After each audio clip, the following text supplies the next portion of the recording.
to the action in 3, 2. Wait, do I go on 1? Or do I go after 1?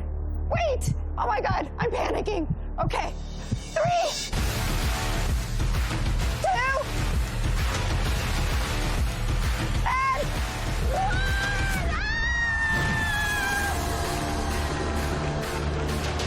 Super Bowl 58! Here we come! That's it! It takes just 16 seconds to drop 829 feet, going at a speed of 40 miles per hour. This is insanity!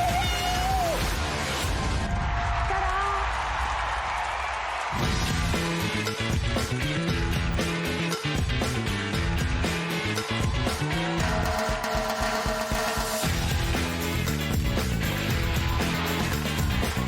We're gonna Viva Las Vegas like a VIP. The big game, the glitz, the glamour, and of course, the all-you-can-eat buffets. And look who's here, Mr. Las Vegas himself, Wayne Newton. Hi there, Hello. hi there. Welcome, welcome, welcome to Las Vegas. Thank you we so are much. thrilled you're here. Cheers to you, Wayne. Cheers to this beautiful city of Las Vegas. And here's to Super Bowl 58. Yes!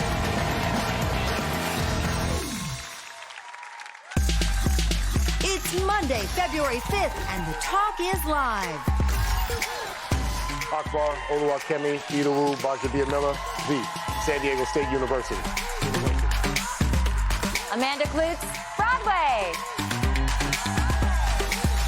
Jerry O'Connell, child actor, New York.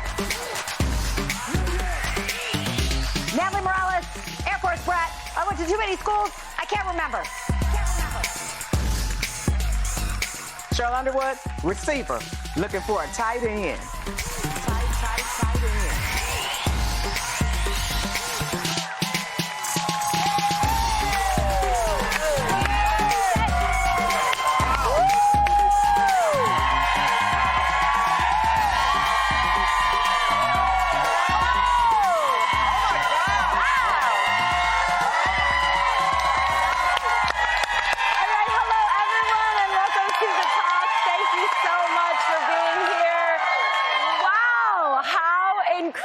Was Natalie's jump off the Yes! Akbar and I were like, we would not do that. I was like, hell to the no. I mean, it's so crazy because you see her walking to the edge and it's cool and she's doing her intro, but once she got to the edge and you can see, I'm like, I was like getting her, no. I know. No, but did you like when she took off her jumpsuit and then stepped out in those heels? That was the bomb. Yeah, that was the bomb. I have to say, though, I mean, I want to jump out of a plane one day, but you're with somebody. Yes. I mean, she was all alone. I mean, I know she's strapped in, but, like, I don't think I would have gone. Those are just strings. Those are threads. When you really think about it, they're just threads. But she was still talking all the way know. down. As I said, she's like, she's giving us facts. She's like, 848 feet. Right. But here's the thing. You know, in TV, they have this thing where you do the walk and talk. She's literally talking and jumping at the same time. I'm like, no, I would have been like this. That's right. Wow. She's good. She's good. Well, She's a G. Yeah. well, guys, all week long, we'll take turns coming to you live from Las Vegas, where the whole town is gearing up for Super Bowl 58. So Natalie is there now, and Jerry is on his way. And we have Natalie. Hi, Natalie. Natalie, that was so much fun seeing you jump off the Strat. What was it like looking over the edge of the Strip? I'm not going to lie. When I looked down, all I saw was pavement, and I imagined what could happen. But I had the best time. When I got through it, I was like, okay, that was fun. I actually went and did it a second time, if you can believe it or not. But by the way, I got to hand it to Wayne Newton, because there is no better way to be welcomed here in Las Vegas than by Mr. Las Vegas himself, Wayne Newton, and those beautiful showgirls as you saw. You know, Wayne, if you don't know, he's been on the Strip and working the Strip for the last since he was 15 years old. So over 6 decades, he is still going strong. You got to catch his show if you are in Vegas. Be sure and check it out. It's called Up Close and Personal at the Flamingo Hotel. His residency is there 40 weeks out of the year at the Flamingo. So check it out. Speaking of residencies, guys, I got to show you this beautiful set right behind me right here. This is our Vegas residency. Right off the strip here, the Bellagio Hotel behind us. You see Super Bowl 58, CBS Sports, that sign. It is a little bit soggy here this morning, too, like it is in L.A., but let me give you a quick tour here because not only is this CBS Sports headquarters, but it's also the amazing stages, the crews. They're putting on the finishing touches for NFL Today. CBS Mornings will be here later on in the week. Akbar, though, this is the part you're going to be most excited about. Check this out. This right here is a mini football field! So you better get your game on, Akbar. Look at this. We're going to practice some routes. You ready? It looks ready. Hi, come on, Akbar. Natalie, where are your cleats? You got to have your cleats. You don't want to be slipping out there. Yeah, especially on a day like today. Yeah. I need to trade in my boots for cleats. Yeah. Have you run into any players out there so far? No, not yet, because as you know, they are behind closed doors. The 49ers, the Chiefs, they did arrive here yesterday. We saw their planes landing. They're staying about 25 miles here off the Vegas Strip at Lake Las Vegas. We do expect to see them later today. Akbar, as you know, you've been to these events. There's the huge Super Bowl opening night later on tonight, a couple of hours from now.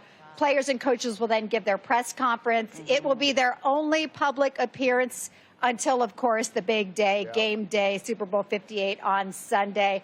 We expect, of course, Travis Kelce's going to take a lot of questions about Taylor Swift. I imagine the press is going to hammer away there. And speaking of Taylor, Grammy winner, record-breaking Taylor, she is, of course, going off to Tokyo to do her show, and she's going to make it here, we expect, just in the nick of time to catch Super Bowl 58. Wow. This will be Travis's, by the way, 4th Super Bowl in 5 seasons. I mean, the guy is golden. And Natalie, what happens in Vegas doesn't really necessarily need to stay in Vegas, so don't tell my business, but give my phone number out to anybody you see.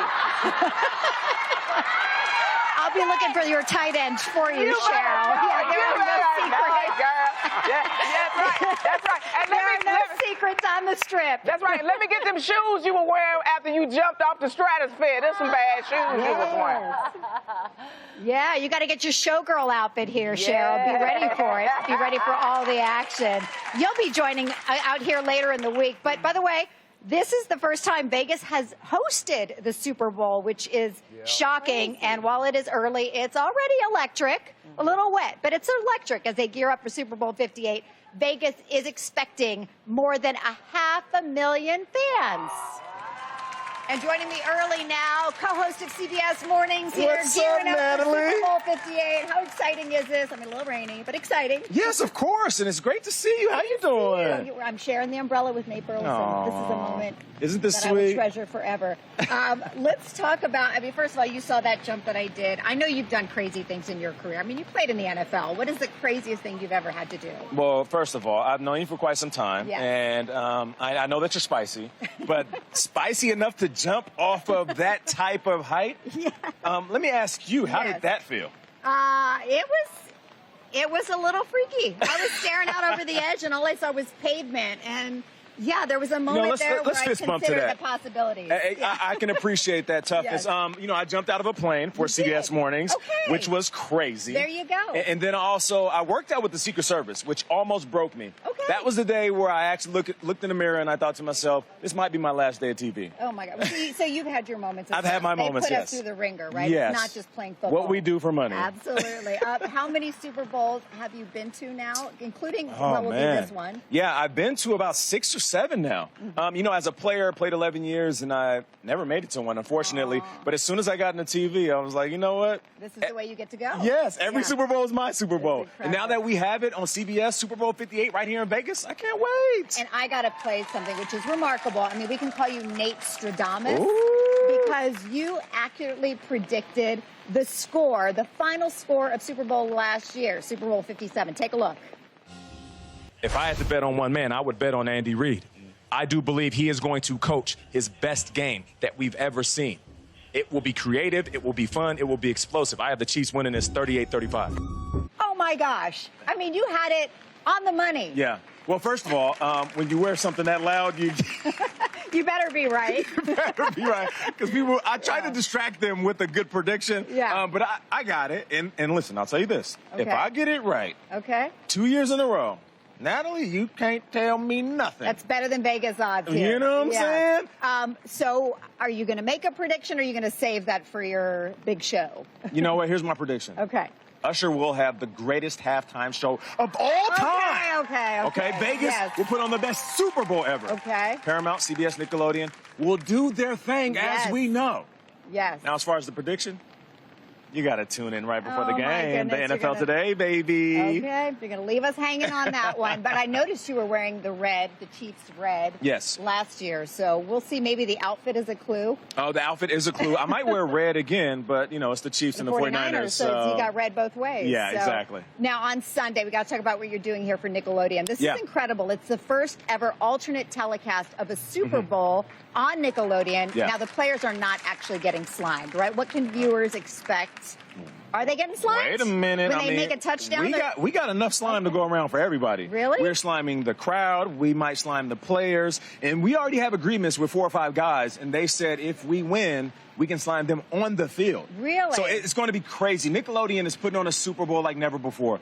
We have all types of elements. We have characters from Nickelodeon. We will be doing the game live from Bikini Bottom. It is one of the best games you can watch. Now, we have the regular game going on CBS, but then we Yeah. have the Nickelodeon broadcast. It's one of the funnest games you can watch. So tune in. Yeah. It will be a good time. So how do you prep for that? Is it like you are calling the game as you would on NFL Today? You know what's funny? The first time I did a Nickelodeon game, I came in hot. You know, I'm a creature of habit. So Yeah. I was like, all right, cover 2 safety, linebacker has to drop, the quarterback has to see that zone. And one of the producers, he tapped into my ear and he's like, Nate, dial it down on the Yeah. football Yeah, these are vernacular. kids, He's like, Nate. chill out. Yeah. And I was like, what? He's like, nobody cares about all of the X's and O's. So it's a little bit more of a digestible, Right. teaching lesson. And you have everybody from the 5-year-old to the 50-year-old. Yeah. So you're teaching the youngsters Exactly. the love of the game. The love I guarantee of the this, if you sport. tune into the Nickelodeon game, all respect to, Yeah. Nance and Romo, you might not turn back to him. Oh, Hey. ooh, okay. Well, like Akbar, of course, you've played in the NFL, and I think a lot of us, some of us in particular, have gotten more into the NFL this year because of Taylor Swift and Travis Kelce and the No hot doubt. romance. So, and I know your daughter Mia is Yes, working the yes. NFL slime time with you as well.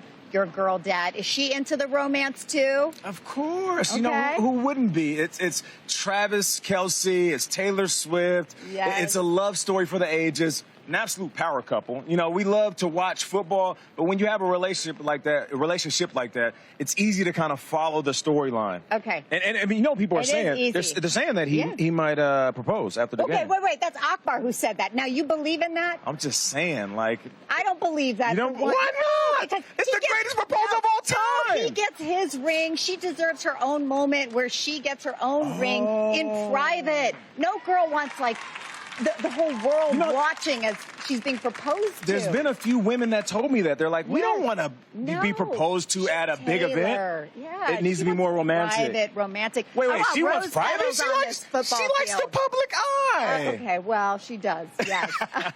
But I know both of your sons, by the way, are here in Nevada. They go to Yes. University of Nevada, following in your footsteps, Yeah. playing football Yeah. as well together. Yeah. It's Shout out to exciting. Nathaniel and Nehemiah. They're Yeah. at Nevada Reno, where my wife ran track. She's a superstar. Amazing. And you played? In all The reality, Wolfpack. I'm not the catch. I trapped my wife. Lucky me. And my daughter plays volleyball, so maybe it'll be a family affair where all of us go Oh to my the University of gosh. Nevada. So it's a welcome home to you coming That's right, here. that's right. So good to see you, Nate. It's good to see you. Yes, congrats on all things. And be sure to tune in to CBS Morning's coverage. The whole crew Yeah. will be here Thursday Of and course. Friday, right? Yeah. Live from this set right here. Yeah. And then also NFL Today. You're going to be broadcasting the whole 4 hours. That's and right. plug your Nickelodeon for us. What Of could we- course, the Nickelodeon game, Super Bowl 58, right on Nickelodeon. I'll see you there. You know what? You continue to do your thing. I'm going to just hold this for you. I'll stay in the rain. Okay. Go ahead, Love you, Natalie. Nate. Thank you, Natalie. Oh my God, that was great. Why do men and women have the 2 different sides on this proposal thing? I know, it's crazy. I will say this, and I Right. was just talking to my makeup artist about this. It's a great point. women get their day on the wedding day is considered the woman's day. The man's day is the day that he humbly gets on his knee and proposes, and he gets to choose wherever he wants to do it. So give it to the man. Give it to Travis Kelce. Okay. Oh, you know Okay? what? Come on, Sharon. You know that was a great point. Akbar, That was a great point. Akbar, that's a great point. I actually really like your point. That's a very good point. I'm going to give you that one. Yeah. All right, Natalie, we will check back in with you at the end of the show. But before we go to break, we wanted to take a moment to honor legendary actor Carl Weathers, who died peacefully at his LA home on Thursday. We all know him for his beloved performance as Apollo Creed in the first 4 Rocky films. And, of course, for his amazing work in Happy Gilmore, Toy Story 4, The Mandalorian, and countless more. Our thoughts and prayers are with his family and friends during this difficult time. Akbar, I know he meant a lot to you. Yeah, he did. You know, it's interesting because he and I, Carl Weathers, we had the same kind of traveling points where he went to San Diego State, I went to San Diego State. We were both undrafted to the Oakland Raiders, you know, of course, played in the NFL, and then transitioned into entertainment. But, you know, the coolest story I had with Carl Weathers was the first time I met him, and it was before a San Diego State game. And, of course, you guys know the Rocky movie. And he comes in, he gives a pregame speech. You know, I'm big-eyed, like, Carl Weathers is in our locker room. And he gives this speech, and he hit us with a Rocky line. And he hits the locker, and he goes, "There is no tomorrow." That's right. Man, I wanted to run through a wall. I felt like I was in a Rocky movie, you know. And later in life, I would reach out to him. He would give me career advice. It was, everything. It meant everything that he would take the time to just sit down and talk to me, mentor me. And then I was just with him, that picture in September for the Raiders alumni, and just the gracious time he spent. Rest in peace. Yeah. Rest in peace. We will be right back.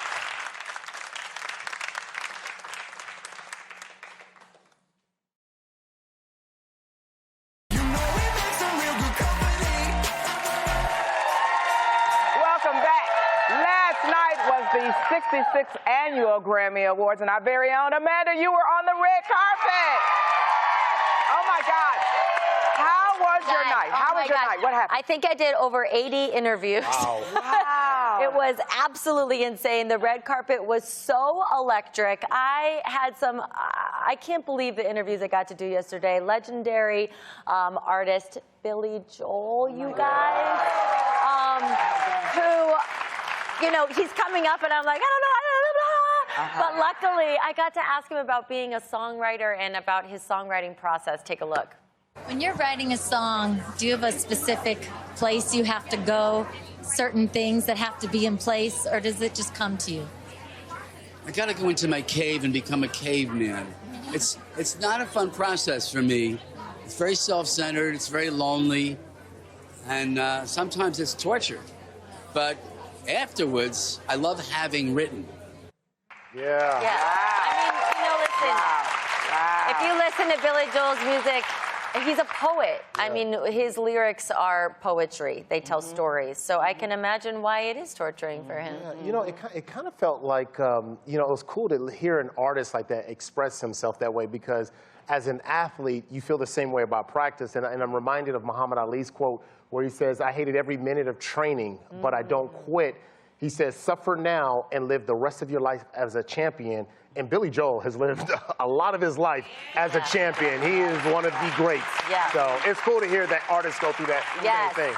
And I also got to speak to Billie Eilish and Phineas about their, of course, very popular song from the Barbie movie, What Was I Made For?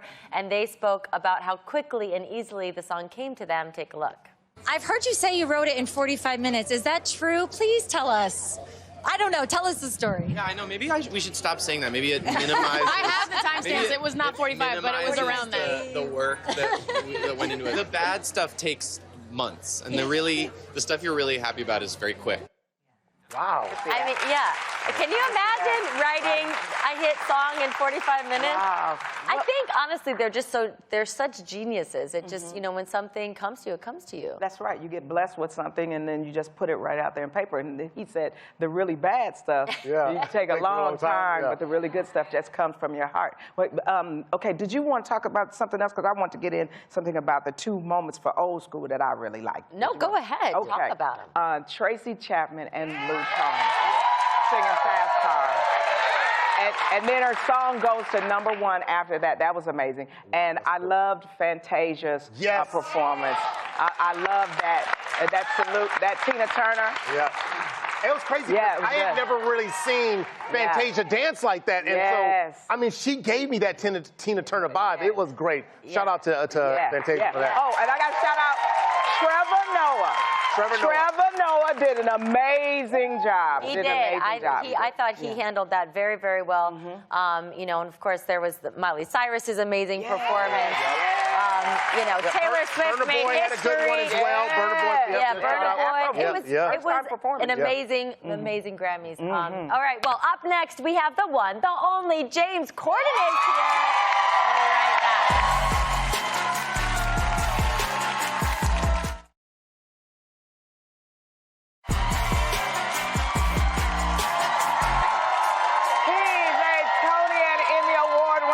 And host we all fell in love with during his 8 years hosting The Late Late Show on CBS.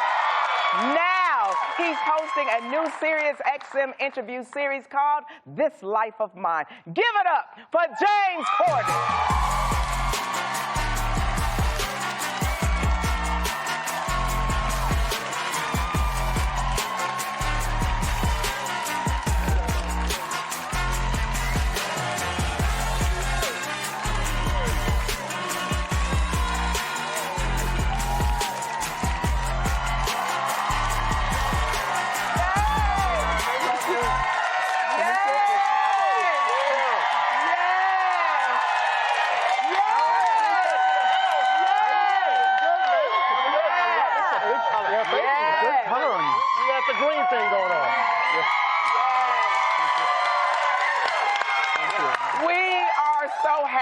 To see you, and you have so many friends here at this show. I gotta tell you, this is I feel very. You might have to forgive me. I feel very, very emotional. I just seen Terry. Can I give her a? Can I give her a hug?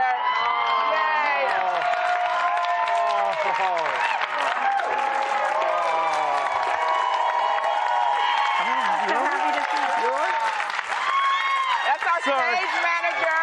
There's and we got Rob Crab. We got a lot of people from your show here. There's so many people who used to work at the Late Late Show. There's Cece and Kaylee and Lou and Mike here. And George is on camera 5. I can't believe it. And, I mean, Rob's an issue. Never got on with Rob.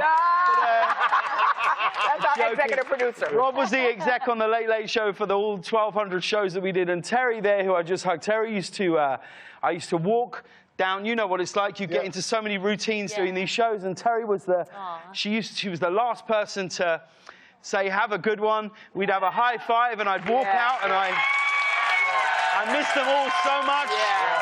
I really do. It's lovely to be here. You miss it, don't you? Yeah. I don't miss like the, you know, really the doing of the show. I feel like we really did everything we ever wanted to do, but I can't tell you how much I miss the relationship. Being in a group of people who I just love so much. I love them so much, and seeing so many faces it's great. And James, you moved your family back to the UK. How are you guys doing? You're all settled in and unpacked and all that. We're good. We're getting there. It's been I think bumpier than I thought it was going to be, but now retrospectively it was exactly as hard as it probably was always going to be. Just new schools for the kids, and we'd put all this stuff in storage. But when we left, my son was 3 and my daughter was 12 weeks old. And when we moved back, my son was 11, my daughter was 8, and our youngest was 6. And it was, and then we went to this storage facility to open what we've left. The time capsule. And it was so clearly someone who just completely thought, well, I'm going to get fired within 6 months. I'm not joking. There was like stuff. We'd kept like a half-open box of tissues. Like everything about going through this stuff was like, well, this show's not going to work. We'll be back in no time. But yeah, it's been lovely to be home. Yeah, look at God. Your parents must be happy, though, to have you and their grandchildren back home, right? Parents are there they are. Oh, that's my mum and dad and my sisters. Yeah. My parents are devastated that we've moved home. Because they just loved coming to Los Angeles so much. They'd come for a month in the spring. Yeah. They'd come for a month in the winter.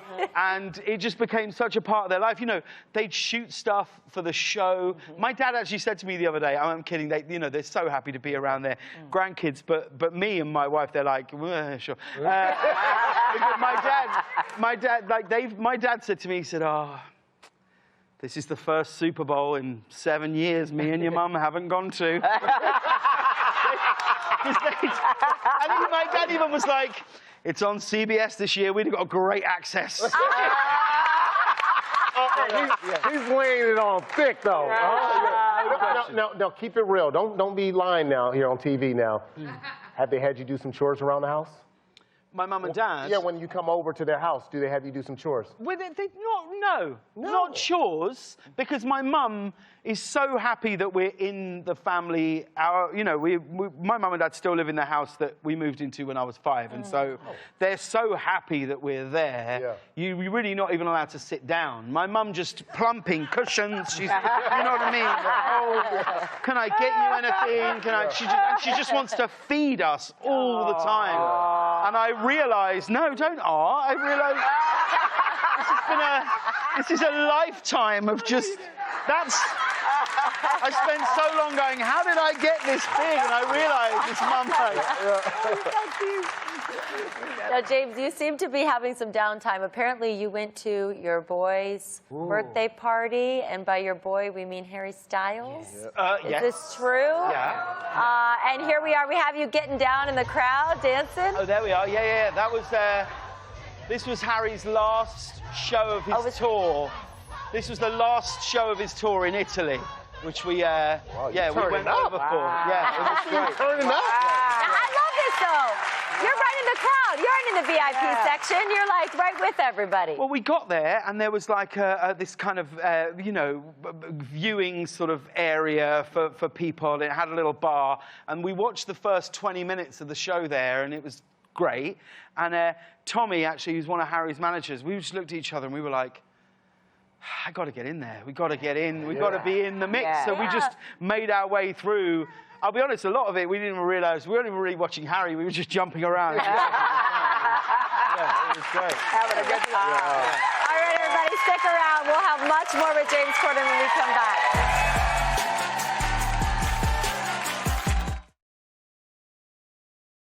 Tell us the memory that you wanted to share today. I remember I was about 4 years old. I'm outside playing in Atlanta. I'm outside throwing the football to myself. My mom had already probably searched the house for me. She comes outside, not yelling at me, but kind of, I've been looking for you. Where you been? She told me I looked at her in her eyes with so much conviction and looked at her and said, I'm out here, I'm practicing for Sundays. At age 4? 4 years old. We're back with James Corden, and that was a clip from his new series, XM interview series, This Life of Mine. Congratulations on the show. And from that clip, I love the intimate and revealing feeling that these interviews have. Can you explain the show? Well, the show is the show's called This Life of Mine, and each week the guests will choose a place, a person, a possession, a piece of music, and a memory that's been significant in their life. Okay. And it's a really intimate conversation. When we do the show, like the one you saw there with Odell, when we've done it with everybody, whether it's Martin Scorsese or Kim Kardashian, who I think is coming up next week, and Tom Ford and Julianne Moore and all these people, there's no one else in the room when we do it. It's just the two of us and no one else. And really what I realized I think, you know, quite a long time ago was people open up more when they're talking about things that they love. Like, if we were all to start talking now about a memory or a piece of music that was important to us and why, we'd all just start to feel a little more human to each other. And that's really what the show's about. And it's on Sirius XM, and new episodes come out every Thursday. And I'm incredibly proud of the show. It's pretty much everything I always wanted it to be, really. Yeah. And this Thursday, we're going to hear that Odell Beckham Jr. piece, and I absolutely loved it. We got a sneak peek at the Odell Beckham podcast, and the way you got him to open up, you know, you talk about the memory, but also you brought to a level of relatability. You could understand the different things he was going through. Well, we're and very similar people. That's the thing. I get it all the time, that me and OBJ... We're really we're very, very similar. Yeah. We've had very similar career trajectories. That's right. When was your catch? Sorry? When was your catch? Well, you didn't see it because you were over here, but back home, you know... Right. Yes, that's right. Yes. That's exactly right. Yeah. That's right. I see it. I see it. Mistaken for each other. I see all of that. I see all of that. I mean, James, one of the Late Show famous parts was the carpool karaoke that everybody loved. And there's one artist that you never got to do carpool karaoke with, Paul Simon. Yes. Yes. And so if you got a text from him saying, hey, man, you know, I'd really love to sing in the car with you, what would you do? Because that's how he would say if I got a text from Paul Simon saying, could he do carpool karaoke? Yes. I would dust that Range Rover down so fast. You wouldn't be able to stop me. You wouldn't be able to stop me. I would love nothing more. Any chance of that happening? I don't know. It's really, listen, if Rob Crabb lets me come back and guest host on the talk whenever we'll do our own. I'll come back. I will come back anytime, for sure. Okay. Maybe sing a little Graceland with you. I will only fill in for Jerry. If that's okay, you know. James Corden, we love you so much. Thank you so much for being here. New episodes of This Life of Mine airs Thursday at 5 p.m. Eastern on SiriusXM Stars Channel 109 and on the SiriusXM app. We'll be right back.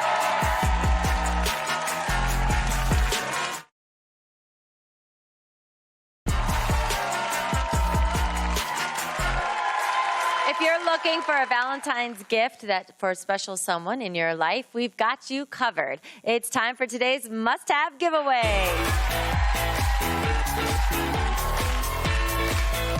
The Million Roses products undergo a non-toxic process with a low environmental impact that allows roses to be preserved for 3 years, making them the perfect long-lasting gift. Visit The Million Roses online. And guess what? Everybody in today's studio audience is going home with $250.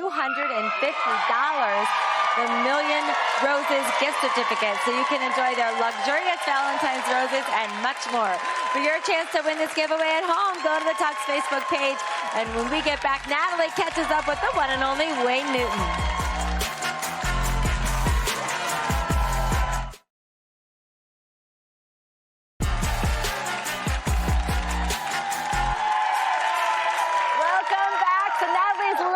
With us in Vegas from our Super Bowl 58 stage. Natalie, you caught up with a legend here. I sure did. Mr. Wayne Newton, Mr. Las Vegas himself. He is so kind, so gracious. He is, of course, the consummate showman. We talked about his legendary more than 6 decades here entertaining the crowds in Las Vegas. You get the adrenaline rush still, I imagine, when you get on that stage night after night here in Vegas. What has kept you here all these, what is it 6 decades here in Vegas? I will be celebrating 65 years. Wow. Of course, I started when I was 1.5. No. What do you give the audience night after night when you perform? Well, when they asked me to write a special show, I thought, okay, this is my chance to say thank you to the great stars that were here before, that were kind to me, that helped me along the way, that made sure I didn't get into trouble, and I didn't show up at any of their parties and all that kind of thing. So I wrote a show really about my years here, the people who helped me. You were here, though, before the Beatles, before Elvis. How has this changed? Well, in those years, I was appearing in the lounge downtown at the Fremont Hotel, doing 6 shows a night, 6 nights a week. I was 15 years old. Oh, my gosh. I could not stay in the hotel because I was 15 years old. Yeah. What is it for you? I love how Merv Griffin put it, that there is no Las Vegas without Wayne Newton. It'd be like Disneyland without Mickey Mouse. That's what he said, and boy, did that go around. Luckily, Mickey Mouse hasn't shown up yet, so I'm in good shape.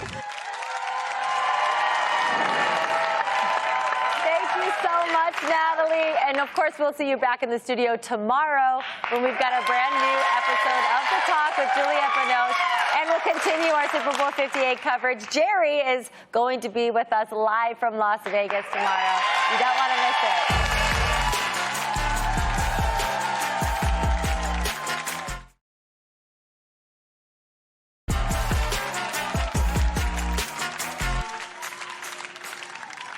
Hey, everybody, back here live, getting ready for Super Bowl 58 in Las Vegas outside the Bellagio. This is our headquarters, counting down to the big game on Sunday night. We've got a great lineup this week here on The Talk. You can expect Akbar, or actually Sheryl is going to make her way here shortly, and she's going to be joined by Tashina Arnold and Cedric the Entertainer. Jaret is going to be doing RuPaul's Drag Race. Amanda's with Chris Angel doing Mind Freak in his show, and we're going to be getting a preview of the halftime show with none other than Mr. Halftime himself, Usher, and Akbar. Well, Akbar's not going to be doing the halftime show, rest assured.